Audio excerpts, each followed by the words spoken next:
Баршаңызға сәлем. Бүгін біз сіздермен ресторандарда берілетін сарымсақты қытырлақ нан дайындайтын боламыз, яғни чесночный хлеб.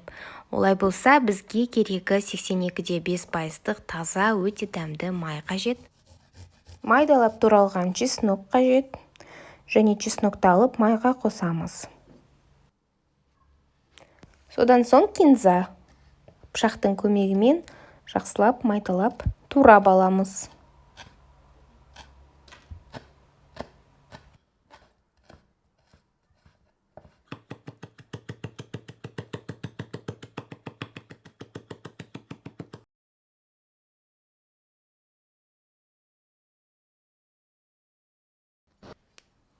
Оны да майдың үстіне саламыз. Бұрыш, тұз және жақсылап лопаткамен араластырғанымыз жөн. Барлығы бір келкі масса болғанша араластырамыз.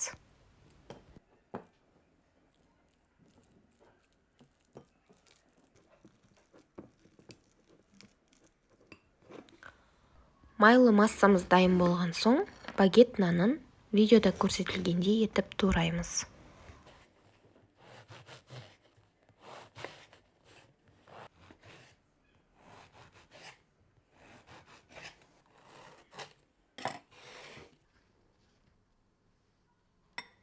Турап болғаннан кейін біртіндеп майымызды багеттің екі жағына жұқа етіп жағып шығамыз.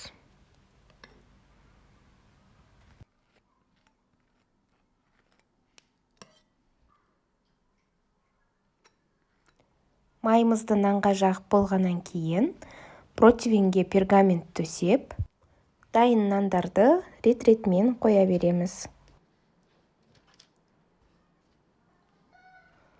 Мұндай дәмді нандарды ыңғайыңызша қызып тұрған сковородкада екі жағынан аударып пісірсеңіз де болады. Немесе духовкада 200-180 градуста қызарып піскенше саласыз. Шамамен 10-15 минут уақытта дайын болады.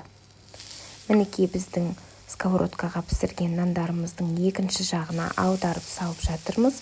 Сковородкамыз антипригарный болғаны дұрыс, күйіп қалмас үшін.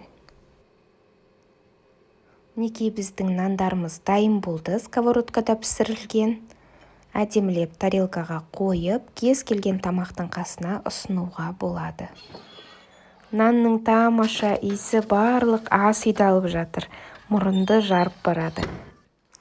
Олай болса, сіз де менімен бірге дайындап, астына комментарий қалдырып кетіңіз. Сізге қай тәсілмен жасаған ұнады, ал меніңше ыңғайлысы духовкада пісіргені екен. Олай болса, менімен бірге болғандарыңызға рахмет. Лайк басып және каналымызға тіркелуді ұмытпаңыз.